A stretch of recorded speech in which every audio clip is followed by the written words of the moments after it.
Well, so nice to be sitting here on Wednesday afternoon, March 29th, year 2023, here with the Hello Show. And my name is Haim Mizrahi, continuing with the tradition of public access. And then, of course, it goes without saying, the tradition of the concept of public access that is common practice throughout the communities of the United States, and we happen to be a community that indulging in the fact that public access thrives here. Of course, not to fail to mention the contribution by Fraser Dougherty, Francis Ann, and a huge group of followers that make it your business to enhance and fortify the concept of public access, and that in itself is literally borderline miraculous. Steve Romm is here with us today. Steve, so Which good is to see miraculous. you. Yeah, the fact that the concept of public access is being now accepted as a given in our lives. It's, I And think, perceived as such. I think the most important thing that was sort of proven to me is that you had an art show here a week or so ago, and I ran into people who actually saw the show and came up to me and commented that they really appreciated the show.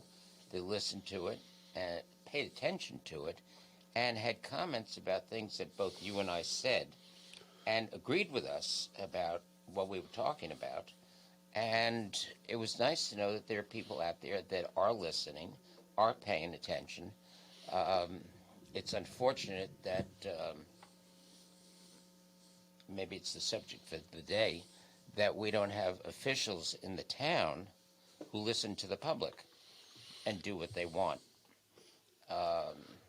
Well, I won't say that. Everyone has a right to go in front of the board, and people do so. And I've been in front of the board. yeah, and, yeah. Well, I listen. If I was the chairman of the board or part of the board, I will kind of say, I've been through that. yeah, I know. And no. there's just no winning. It's the board, or it's the board's way or it's no way. But not to get involved in a heavily. They should pay you a salary to stay away. They should pay me a salary to help them out and do the right thing. Yeah. Also, in addition to that, let's just say they will not exile you before you complete your mission. I would like to know from Southampton what the sign says. If you go down narrow lane now, it's got markers all along the side of the road. It looks like they're going to widen the road. And at the end of the road, just before the tracks, is a big sign that says truck route. So the question is, that was never a truck route before. Where is it going to? And the only place I can possibly think of where trucks would be going is the sand pit over here that they want to develop into an industrial park for trucks. It is already the industrial section. We are on industrial road. We just don't want 200 trucks a day. Yeah, true. But the thing is that I'm surprised that much more than that did not already happen. So we are actually on guard here at the east end of Long Island and along the administrations. And there's so many they shared concern about the future of the east end of Long Island, and they did a lot. Only Jay Schneiderman purchased more land than 5 previous town supervisors, if not more. I mean, it's only in Montauk, the amount of property the space that the town bought is unbelievable. So, I mean, there is a concern, but also just look at the housing situation. Just from 6 to 10 months ago, it dropped 25% at least. Right. I mean, some people I painted some houses. The owner told me, a year ago I couldn't push them away from my house. People were like ready to pay phenomenal amounts. But he's not the type that would like to sell his house anyway to begin with. But he was talking to me in terms of $500,000 to $700,000 difference from what it was like. I mean, with his property, if his property is valued at $3 million. I mean, I think that the frenzy that happened after the virus hit, and you could see New Yorkers lined up bumper to bumper coming out here, and whatever anybody was asking for a house, they said, sure, that's fine, and they bought it. They'll never see that money again because the houses have Unless dropped they in hang price. on to their properties and houses, it's. I don't know. It's just I'm not worried about that. The prices and realities change up and down, go up and down Right. all the time. And if you really want to make money, you can always find the best moment for you to I sell just think that or to buy. the sandpit could be such a beautiful place to put. There's so many options for it as far as housing goes, the right kind of stores go, parks, pools, ponds, all kinds of things. If somebody sat down and really designed it beautifully,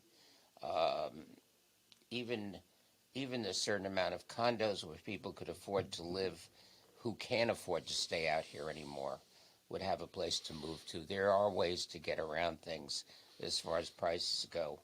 And that's not being done. Instead, we have the opposite. And I can't imagine, if in fact it's true, that 200 trucks are going to be going in and out of there a day.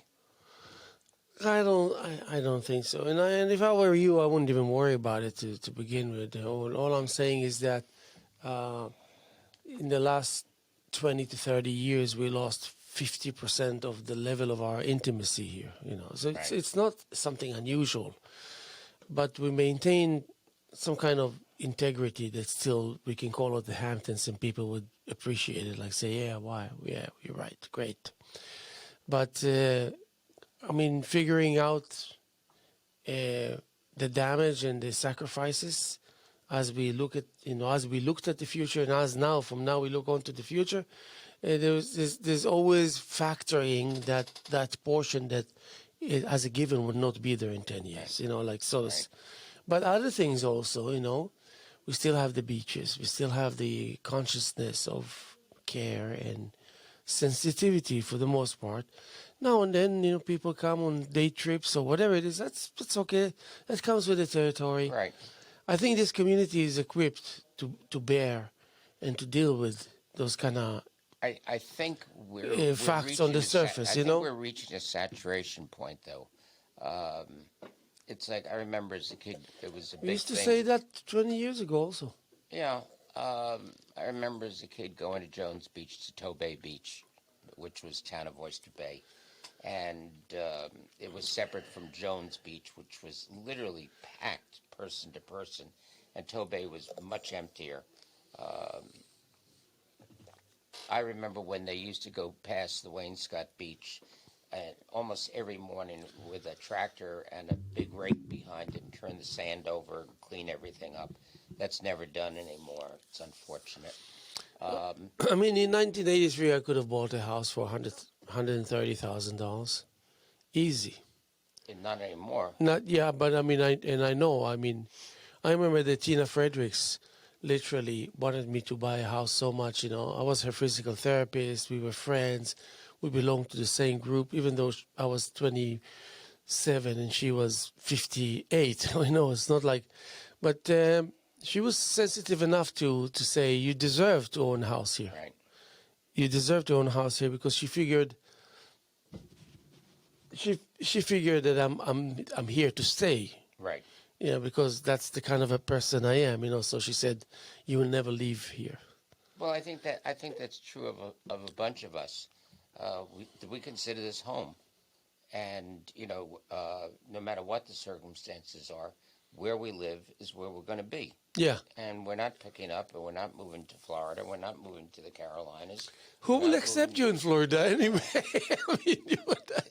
I would make a comment, but I won't. How many towns were you thrown out of on Long Island alone? Please tell me the truth. Probably they chased you all the way like a bottleneck to the East End, flushing you out there. I can't get much further than Montauk. They meant to push you westward, but came from the west. No, but you weren't west enough. But then they realized that they're actually pushing you east. It was too late to turn back. So she said, the hell with him. Too bad for them. They just at some point say, the hell with him. Let him ride on his own.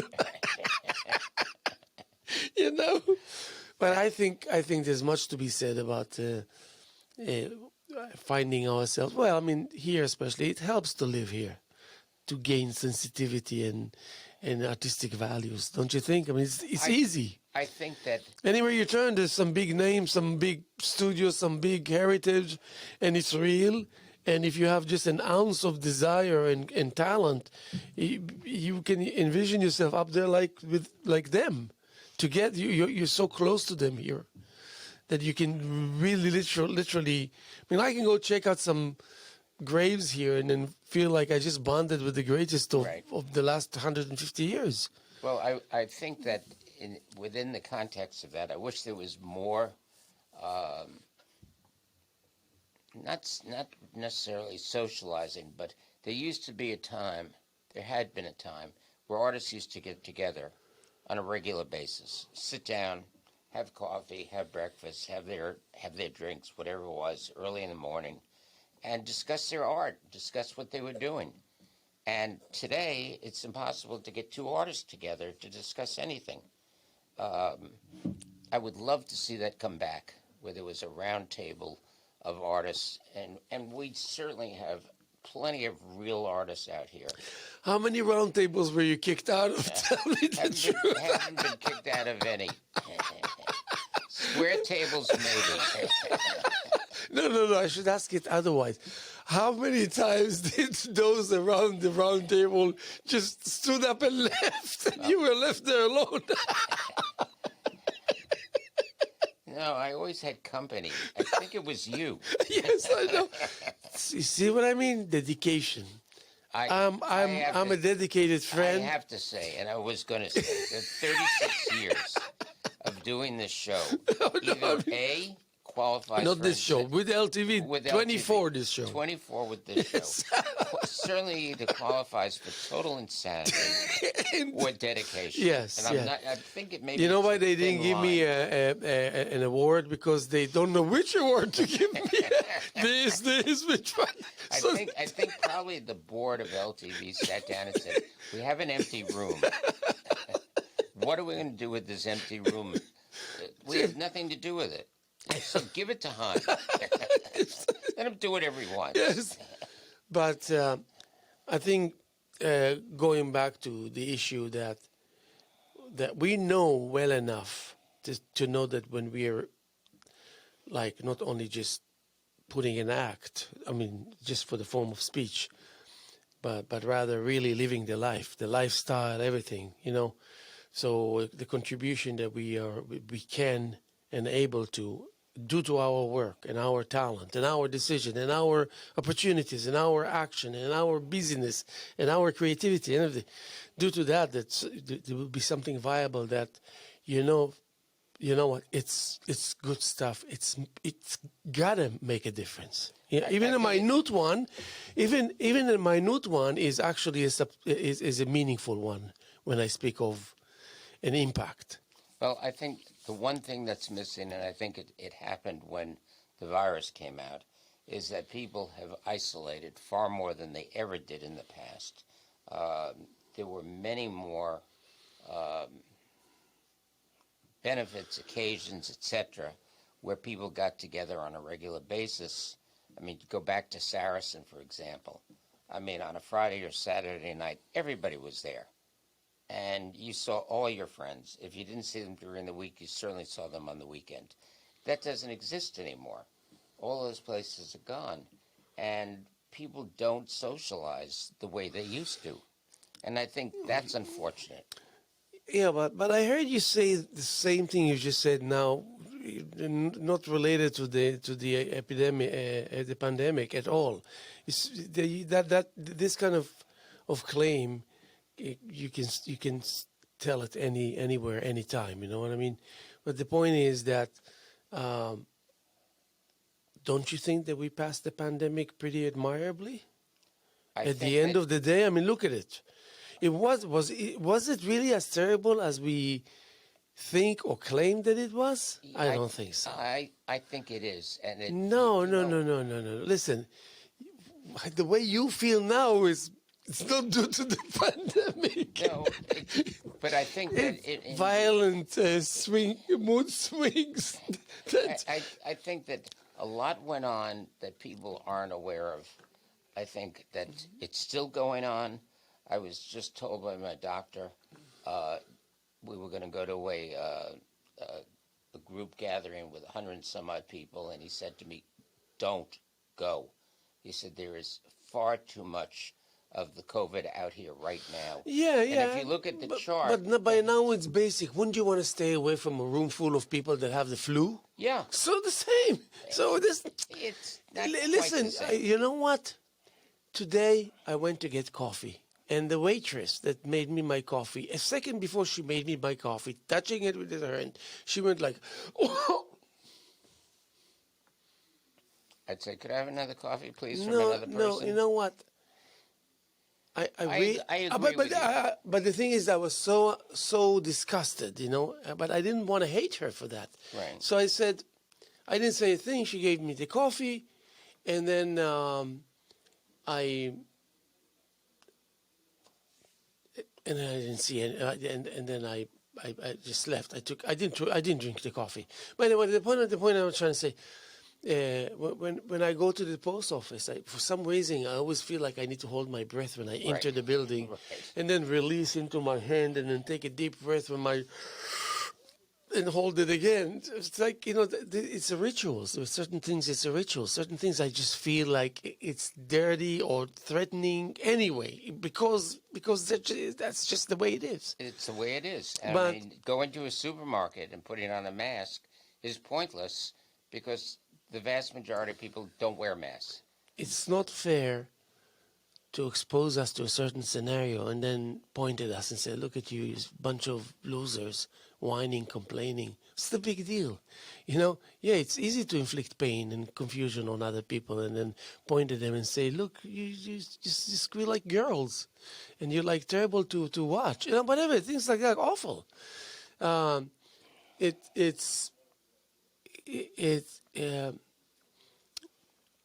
I always said, I had conversations with people. We were talking about Nazi killers, at their best, certain individuals that probably killed about 30, 40,000 with their revolver, and they kept track of it, things like that. Coming also from a society that is rich with values and consideration, arts, unbelievable, a million things, and then you just want to, pick Goering. Say, "Come, you bastard, stand here," and take him to this place that they used to have in Auschwitz, where they had two cement walls that were like 8 inches wide, and they would stick you there when they know that the night you can't sit, you can't turn, and you're probably going to friggin' freeze to death at night, and you're pretty much without any. So so we will always have this scenario. What if there was a Goering? Come, let's spend the night here. See how it feels. I can't compare it. Obviously, you can't compare anything to Yeah, I know, Holocaust. but the point, that's the point I was trying to make. See how you feel when things will turn on you and they do. and expose you to the same things that you exposed others to. It won't be less painful. You will be squealing and screaming like the worst you ever thought you will, and it will be justified, this screaming of pain that is real. But on the other hand, this kind of height also exists in pleasure. Tell me about your moments where you were standing in front of the cameras and you knew that things are going right at that particular session. That's what makes it a special If you were time. to describe that feeling to me, I will thank you, because it must be incredible. Tell me what it meant to that things go your way, go where your way, apropos being in the studio, apropos in the middle of painting. It's another world. It's another place. It's not the Hamptons. It's not any place, because you really go into a special place in your mind that's unattainable physically any place else. It wouldn't make any difference where you lived or where you were. If you have a wall and you can put your canvas on it and you can paint, you enter literally another universe, another dimension. I mean, that moment when your brush touches the canvas is magic. We all have that feeling that there's something that happens, and it's almost like you want to say to yourself, I feel sorry for people who don't have that second, that moment where you sort of look at your hand, you have a brush, you have paint on it, you question it. The first thing that comes up for me every time I do a painting is, do I still know how to paint? And then the paint touches the canvas, and you disappear. You're gone. Your brain disappears. You watch your hand. It does what it's supposed to do. You And should ask though a different question. I know I can. No, I know how to do. I know I still know how to do it, but well, in the but back can of your but can mind, I? But can I? Can I? in the back of your mind, you know that because when you finish a painting and you look at it, and there are times where I sit down and I just look at something that I painted and I go, You would probably look at bare walls. No I, canvas. I'm amazed at what can come out because it feels like it's not from me. It's something internal. I have to see it in my head. Why I don't don't you just draw it. make I it don't your sketch business it. that every time before you leave home, you go to the canvas and do 2 strokes, and every time after you come back home, you go and you do 2 strokes. Doesn't matter color or whatever, just 2 strokes. That's a good You know, idea. and then if you were to leave the house like 3-4 times a day, that would equal about 18 strokes. I had an interesting experience this morning. And just keep up with it for a week, and you have yourself a painting. Well, I had an interesting experience this morning. As usual, our cable was out. So the cable guy showed up, and he asked me a question. He said, he had an accent. He said, are you Jewish? And I said, yeah. Like, why is the cable guy asking me this? He escaped with his family from Russia 20 years ago, Oh yeah. and he came to the United States. And he's working for Cablevision, which he said has got to be one of the worst companies he ever worked for in his life. He said it's just absolutely horrendous. And he got himself a job upstate where they're moving, they're leaving the area, and their whole family's going upstate. And he said he can't wait. He's leaving tomorrow. They packed up the truck, they packed up all their stuff, and they're getting out. And he said, it's not the area, it's the business itself. It's like AT&T. Try and get AT&T on the phone. Try and get Cablevision on the phone. It's an attitude that they just, they sell you the package. They don't want to hear from you again, period. Yeah. And then he said, he was looking around, he said, who did these paintings? And I said, I did. And he said, you're kidding. And he looked at the big one over the fireplace. Yeah, he takes one look at you and say, no way. And he stood there, and he just kept looking at it, and looking at it, and looking at it. And then he said, who did those? I said, I did those. Probably he's a painter himself, no? One of his relatives, he recognized the paper that I had, that I used to do all my printing on. He recognized the paper. He said one of his relatives, like 3 generations ago, used to use that kind of paper, but they hand-painted maps. They would lay it out, and they would paint in all the different parts of Russia. And that was the paper that they used. So it was really interesting to see that as somebody from another country, far away, there's a relationship in art because he understood it, and he understood the creativity that was necessary to do these maps, which, a really good map today that's old, 3 generations, 4 generations, goes for a lot of money. They're very valuable. They're one of a kind. And if the person doing it is really accurate and artistic, they're works of art. They're beautiful. So he wanted to see everything. I took him into the garage, and he's looking at the paintings. Then he turned around and he looked at the big one that you had seen, that you wanted in the show. And he said, that's totally different. And he said, why is there a notch out of the rock on the slab? I said, I have no idea. It just gets painted that way. sometimes you can't explain things. It just happens. And I think that's part of the creative process that we all have, is that things often get painted and you're not consciously thinking of everything that goes into it. It's like trying to ask you, what does this little drip over here mean? What does this little dot over here mean? Does it have a meaning? No, it's part of the whole thing. Listen, I mean, you know better. Probably you taught me that too. Not to worry too much about the outside world. I mean, yes, you're inviting the outside worlds to your exhibition to be exposed with your painting. That's for you, for them, for earning a living and whatnot, also, and socializing. But the thing is that if we take de Kooning and his bunch and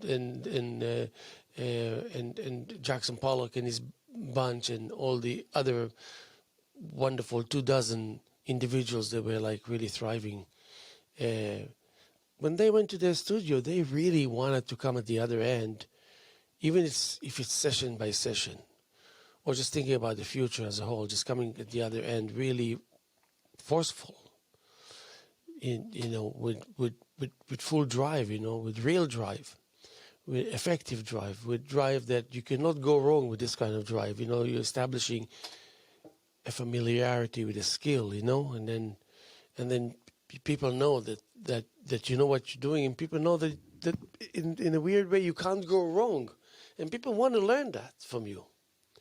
And that's the whole idea. The whole idea of what you did in moments of only, I cannot even begin to imagine, to start a web, that painting that I'm talking about. It took you 3 or 4 or 10 or 11 years. That web was not pre-established. It was the web that you built, item by item, line by line, section by section, and revisited it endless amount of You're times. talking about the big pyramid. Yes. And I'm talking about your skill. Apropos, that was a painting that I could go back to today and work on. By all means. But this is something we know. We know the painting. The world out there that hears us discussing it, they don't understand. So that's why I mentioned that, so they will understand about you, that you have what it takes to face a surface and say, I'm going to web it. And I'm going to keep on web it and web it and web it and web it and web it. And I'm just going to trust my basic skills, and I'm just going to be witnessing at some point, literally beginning to witness that greatness form, And you want to make a difference, but in order to get there, they insisted that every time they go to the studio, if I think of Jackson Pollock in those years that he was very creative, about 6, 7, 8 years that he was really spot on. I mean, you talk about him waking up in the morning, even though by 8 o'clock in the morning he already smoked a pack of cigarettes, and probably coughed stuff and probably didn't have breakfast and had 6 cups of coffee, but still. The stillness and the silence and the control and the level of responsibility that took place there once he realized, I'm beginning now. I'm reaching for that stick, brush, this painting, that painting, that painting, that painting, this painting. Then he knows he's a commander. He's in action. He's loving it. He's got so much to say, and he knows that none of what's available for him, which is a lot, will be able to contain what he has to offer. So he knows also how to modify. They know also how not to exhaust themselves. They know how to preserve energy and conserve energy, because they know that for the most part energy is not exchangeable or replenishable. You cannot go and replenish your energy. That which has been gone and used, whether you use it to your benefit efficiently or not, is just gone. It's simply gone. Now you're talking about achieving other deposits of it to keep you going. So suddenly, at the end of the day, you realize another new realization on top of the new realization also is that, it has sometimes nothing to do with anything other than just you technically failing. Technically not finding yourself in the studio, physically speaking. That has happened so many times. And so just imagine how many people fail, I hate to use the word fail, but not succeed, to find their voice because they just tangled and schmangled between themselves, fighting with themselves in this space that's waiting and ready for them Look, to engage. there's a big painting in the house which you've seen with the big clouds, and underneath that cloud are 7 other clouds. And I used to walk into the studio and I would say, "You are not going to win. I'm in charge here. I'm the painter. You're not the painter. You're the canvas. You're going to do what I want you to do." But the process that I use, I would just say, don't do anything. Stand still. don't move. Don't move. Exactly. Don't move. That's exactly it. And the process that I use doesn't let me dictate openly what I want. It sort of comes out of what happens. And there were 7 times where I painted the clouds, and they just didn't form the way I wanted them to form. I'd look at the painting and I'd go, "It's nice, but it's not what I want. Shut up, go away, just stay on the wall." And I would go in every morning and I would get my brushes out and my equipment out and I would paint. And finally one day I looked at it and I said, "I got it." And I finished it up, and that was the painting. You and I share something the same. One thing really strongly share is that from this point, for example, if you're going to decide to start painting a large abstract expressionism or any kind of abstract, it won't pain you. You won't have to make any special adjustments. You will just turn and do it. And that level of familiarity with the task, with the reality, with the moment, with the canvas, with the tools, with all that is required, with that which works to your favor, with that which slows you down. It doesn't matter. Things are about to happen. You know, you got the answers. You're happy. And then there's just like, now the journey becomes guarding the journey from losing its focus, you know? The abstract is much harder to do than a regular paint, than my landscape. But that's why I mentioned that it won't take much for you to actually make that transition, because for us, it's not even called transition. It's just called, it's all in a day's work. So right. It can be just a mishmash of things, but for us, it's a defined mishmash. We know which forces are engaging and what is out there. We can also do both at the same time. That you think... Yeah, I mean, I'm painting a small landscape next to it, and then I have the large abstract next to that. It's 2 different mindsets that have to go into each one, because there's one that's very controlled and has to have a certain finish to it and a certain structure to it. The other one is something that's sort of, as you know, you don't know what's going to happen when you start putting the paint on or the glazes on or whatever it is until it's on. But the general forces don't change much. They always stay there. The general definition of what... what stays there is the harmony, the balance, the color. The end result has to be the same as a landscape. But we want to make sure also that in this process, the process will not claim too much as you know, a price to pay, you know. Right. Because we have a lot of battles out there waiting for us. If we're going to just like fall apart or just take a lot of punishment with every little tiny change or turn, we won't survive the process. We want to be also compatible with the elusive nature of that journey once you embark on it. And that you don't want to underestimate it. You want to know the basics well. And then you want to just kind of re-examine and recheck the situation over and over again. So it's a good place to be when you worry about not doing anything that will cause you to slow down because you have to, oops, I forgot my keys, you got to go in. But it's only a minute, but it's a lot. You know what I mean? So in that sense, you know, for lack of a better example. But not only that they knew that they have to produce first a lot, body of work, one session, yes, of course, and that they would have to come so much more sophisticated at the end of the 5, 6, 8 hour session. Sophisticated, like literally that the change will be so realistic, so real, so vivid, that as if they're really jumping those 3, 4, 5 steps at a time. I think what's really important for me, is that as I paint, I mean, I have no idea what's going to happen after I finish my abstract series. It's the same thing. I didn't have any idea what I was going to do when I finished. One day I did the big painting, the landscape, and I knew that was the last one. I just didn't want to paint anymore. I had no idea what was next. You mean my painting? Your painting, the one that goes to you. And there's this white canvas, and I look at it and I go, okay, we're going to do an abstract. We haven't painted abstracts in 40 years. So with this But it abstract, wasn't I anything- realized that you were calling to the forces to unite.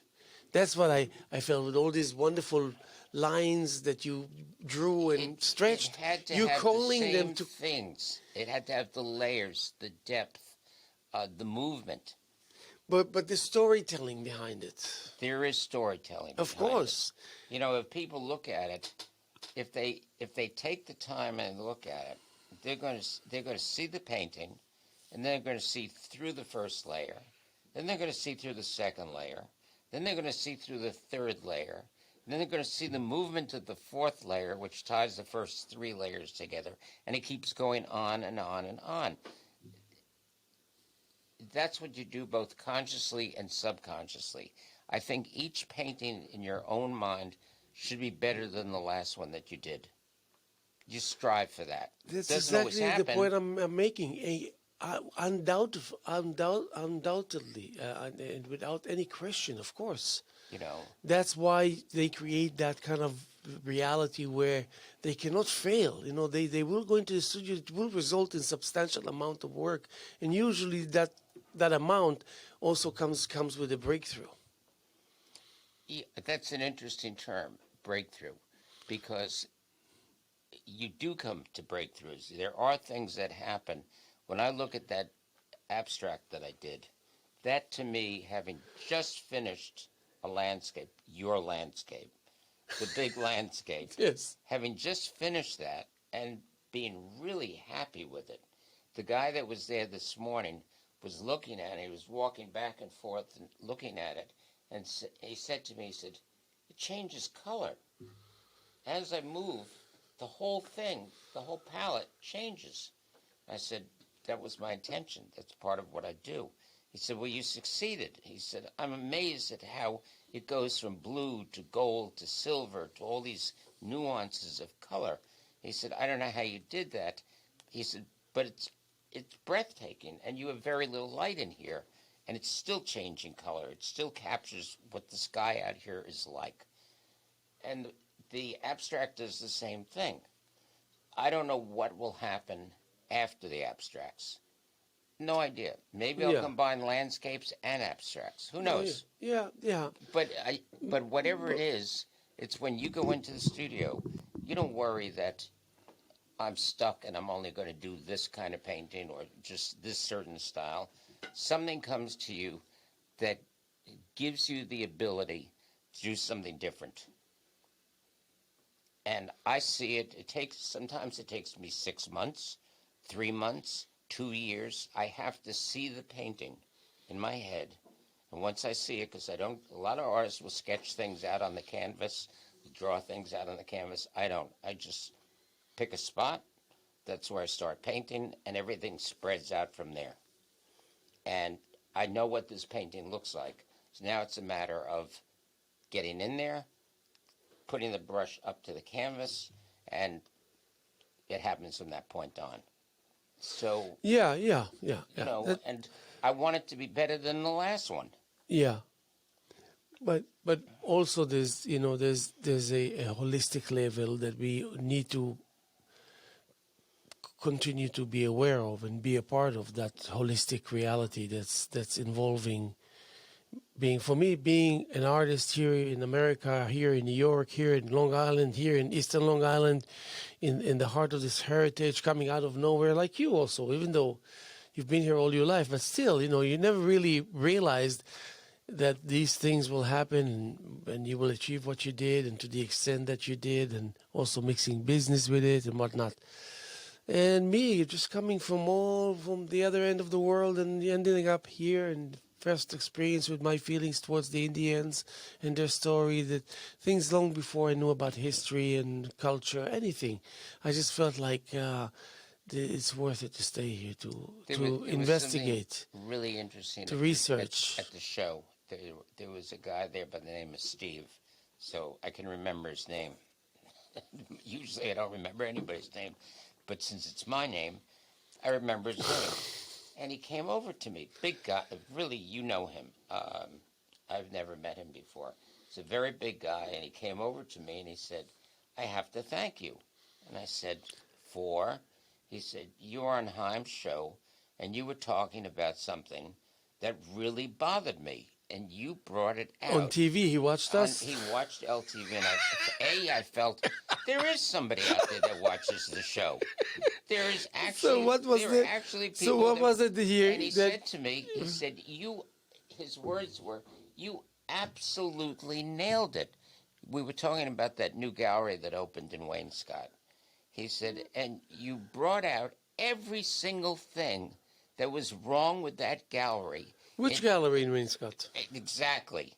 There's a gallery that opened in Wainscott, and there's a sign nailed to a tree on the highway, which is illegal.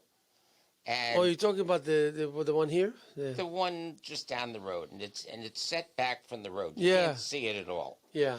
So my experience was, I went in because it's a new gallery, and I wanted to see what it was. And I was greeted as if I was some kind of pariah coming into his place of sanctity that nobody was allowed into.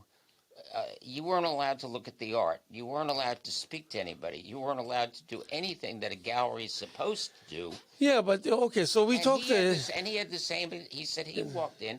He said, "Here's a guy who has no idea who I am. Yeah. I could be the most famous artist in the world. Yeah. Yeah. And I got nothing but." He said, "You nailed it."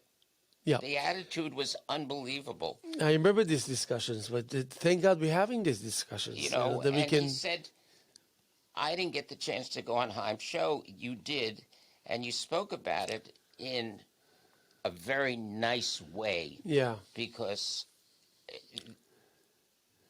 it was just, it's somebody that needs to learn what an art gallery is about. Yeah. And that the people that come into an art gallery, I've had art galleries, I've been in art galleries, you've been in art galleries. When somebody walks in, you don't know who that person is, and you greet them as if it's somebody really important. that's a given. You're not nasty to them. You're not offensive to them. I come from curating my own shows and the way at least 100 solo exhibitions. There are too many to count. So I come from humility because I know that even though it's easy and like second nature, we can. That between you and I, we can. There's nothing we cannot do. And then when I worked with Ann Harper, that was just years of magic. My God, it's like Ann Harper came out of nowhere, thrown to my lap, and was available to give me advice and care. And suddenly I realized that there is someone out there that can actually take the load of that work out of your hands, and you can just kind of. Enjoy. That was like Arnie. She used to tell me, I used to do every aspect of all the way from painting the painting, sending invitations, and hanging and taking down. Arnie and Elizabeth with Lisa on top. She used to say, I would bring the work. Let's say Ashra Ho. She used to say, "Do me a favor, just go away." Right. And that's it. And then I learned that lesson that I can actually go away, step away, and come back. And it was really nice because Arnie and Elizabeth knew how to hang a show. They knew how to run an art gallery. They were successful with the art gallery. Unfortunately, the market changed when they were well into it. And it had gotten to the point, I remember Arnie coming over one afternoon on a Saturday, and he was saying, all I have now are artists coming in with their friends, and they're drinking my wine, and they're eating my grapes and crackers or whatever it is, and nobody's buying anything anymore. And it's not that the artwork has deteriorated. It hadn't. It had gotten better. but the market had just already changed. And that was the beginning of the change in galleries. Arnie would call me on a Friday afternoon and he'd say, "Do you have any more paintings at home?" I'd go, "Yeah, why?" He said, "Well, I sold everything and I have nothing to show." I said, "I'll be right over." And I'd bring over 2 more paintings. They had a great gallery. That was like a spectacular time. Yes, yes, yes, yes. And, All the yes, absolutely. and most of the good galleries were doing well at that time. Yes, and there weren't that many, and that made it And more there weren't special. that many. Yeah, it was just like Elaine Benson and Varied. yes, of course, and then Mary Libertor also was there, and the one on Newtown Lane, the one you showed with, what's her name?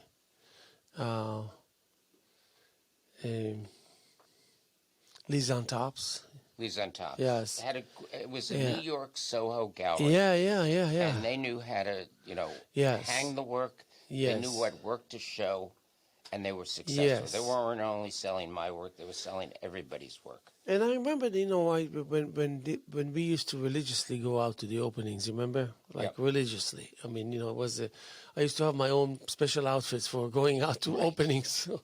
Oh, how naive, but how But sweet. it was a Oh, yeah, special man. time. Because people used to say to me and say, "Oh, you're all dressed for openings, huh?" And I was like saying, "Is it a good thing or a bad thing? Are you making fun of Well, me?" it's like a friend of mine when he took a month off from his work. He's a publisher in Australia, very successful.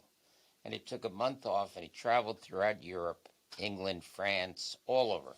And when he was in England, he went to Armani and he bought an Armani suit. God only knows how much it cost. And he said, and the tailor came out, and the tailor measured the cuffs, and the tailor measured the pants, and measured the inseam, and did everything. And he said, "Come back tomorrow." And there was no charge for the tailor whatsoever. He said, "The suit fits." It was made for him. He said he wanted one suit. Amazing. He said all he lives in are T-shirts and jeans. Nice. But when he goes to an expensive restaurant, and he goes to really expensive restaurants every once in a while, he wants to put on his suit. His Armani He wants suits. to feel special. Yeah. And I understand that. It's sort of gone from our culture. Art Expo started out where everybody wore suits.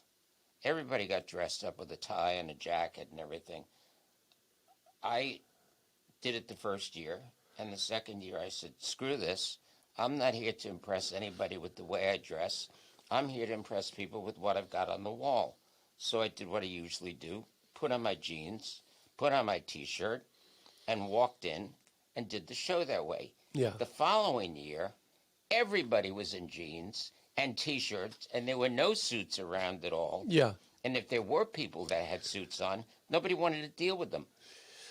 So going back to these days where there weren't that many galleries, and those who were there, they couldn't really, they were not approachable. You couldn't approach someone and say, "Oh, can I show work here?" Or something. It was always send slides to someone, It was some always a vague way. idea of no cell phones, no. No, there were no cell phones, and that was great. Yes, and you can't just take pictures, Right. You cannot send, you cannot promote. There was no consciousness of promotion. But there was, if you were smart, there was always somebody But- you knew who knew But somebody also, at the gallery. But also, the brushes were not just available. You couldn't just buy cheap brushes. They didn't exist really. I agree. Certain canvases where you can go now to Michael's and for $100 come back with enough canvases I was to paying work for a $800 month. a canvas Oh yeah. to have them made. So, all of these things when I was exposed to it, it was long before I ever had any clue that I will become a painter. Not even a clue. I just want to quote something. Somebody said, it was on TV, and I don't remember who said it. Somebody said that if you have a moment in the day where you have a good time, or you tell a joke and somebody laughs, or there's a special moment that's light, bright, and you're having a great time, cherish it because you know it's going to turn to shit afterwards. Oh. And it's true. we get these moments in our life where you and I go out for coffee. We laugh. We tell jokes. We have a good time. We talk about art. We're in a relaxed atmosphere. And the next day, we get news that somebody passed away or something happened that is the antithesis of what our lunch was or what our story was. See if I can repeat the joke. Was from the Russian guy this morning. He said it's very hard to translate from Russian into English. He said this rabbi, the only thing he did was circumcisions. So somebody went up to him and he said to the rabbi, "You must make a fortune because there's so many babies being born, boy babies, that you have to do all these circumcisions. You must have a fortune." And the rabbi said, "No, that's not true. All I get are tips." So okay. I don't know how it translated. Yeah. But I think I got the idea. Yeah. And there was a certain humor hidden slightly behind it. Yeah. Yeah. But, it was an interesting guy. It wasn't just the tech guy coming to fix the TV. Yeah. I think they were telling a story about around the 30s and 40s, around the Second World War. There was either Tesla or one of those factories that the generator didn't work, and nobody knew how to fix it, really. I mean, nobody had a clue, really. It was like really an emergency. So there was this genius there.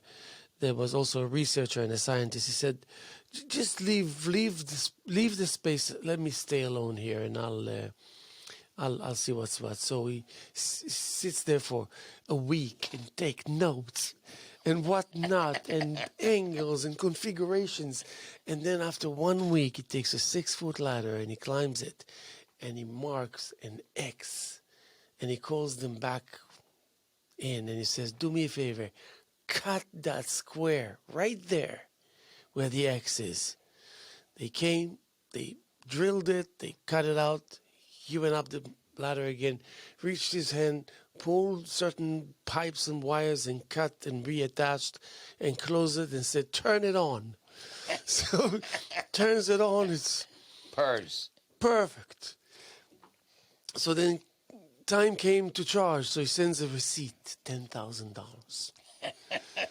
And the big guy, I don't know, there's big names involved, but I'm just telling you anonymously.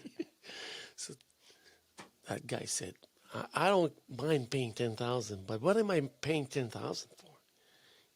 He just, so he sent an email. It wasn't an email. A messenger say, "Can you itemize the receipt?"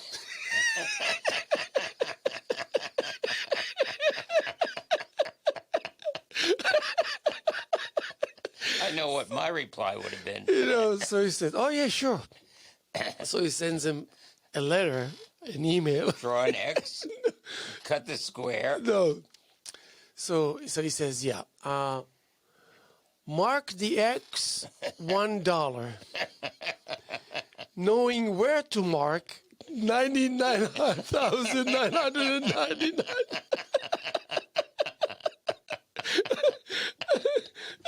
So there's no argument. No, he sent him the payment immediately.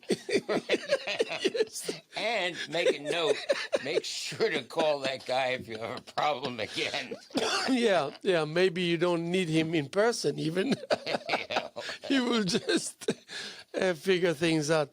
Let me just mention that we're sitting here on Wednesday afternoon, March 29th, year 2023, coming to a conclusion with the month of March, which is incredible. And St. Patrick's Day was fantastic. Also, lots of good time and people celebrating and having fun, which is always a good thing. And here with us, Steve Romm as a guest, which actually is more pleasant than I thought it would be. I have to suffer through these all the time. Yeah. So, So apropos art, we want to be able to come up with a kind of magic solution to every time we hit a wall. And anytime we come to a dead stop, then we take it with a grain of salt and move on. move on, and also know that you're going to feel really absolutely different in 10 minutes or 3 hours, completely. And if you're married with kids, then you probably know very well, or even without kids, so the sun is shining is because of you, you know what I mean, and otherwise also because of you. But it's okay to call it a place of refuge. It's okay to consider it as a shelter. I mean, apropos our studio. It is. If your drum set or it's your piano or space. your canvas, it doesn't matter which medium is going to perform there for you, and you're Right. going to make it happen. And it's not, you don't feel shy about or upset or maybe ashamed of being extremely needy, of deciphering, of understanding that maybe I don't think those maybe so you're learning how to, not how to ask, you're learning to ask. You're also learning in every painting you do, you learn something new. It's always the case. I mean, there's something that shows up that you didn't do before and you've never done before, and you go, why didn't I think of that before? Because that's the process of painting. Yes, and it's then a learning process at the same time. And then it's the beginning of getting to know really what to do and what not to do and all of that. By the way, we're running out of time. I just realized we're actually on the air 57 minutes, which is great. Thank you, Steve. Thank you. And I wanted to say it in the beginning. I want to thank keep you it for short, your okay? It's something nice for you. Thank you for your dedication to this, because without you, this wouldn't exist. Yes. And getting the word out from all your guests to the public, and there are obviously people that are listening to this. Yeah, now you believe me, huh? I know at least one. So add a few zeros. But anyway, you've been on the show for over almost 15 to 20 years ago. I appreciate that. I never take it for granted. So I want to thank you on behalf of myself, the Hello Show, and LTV. And it's always an honor. For your style of dedication, because you must be dedicated also in order for that, the frequency. So we're going to be here tomorrow as much as we were here yesterday and as much as we're here this afternoon, Tuesday, March 29th, 2023, here with the Hello Show. My name is Haim Mizrahi. Come and check out the group art show that we have here. Steve Romm, Lenore Bailey, Jerry Giliberti, Christina Stowe, Jim Slazik, and myself. And another show is going to be up actually the week of April 9th.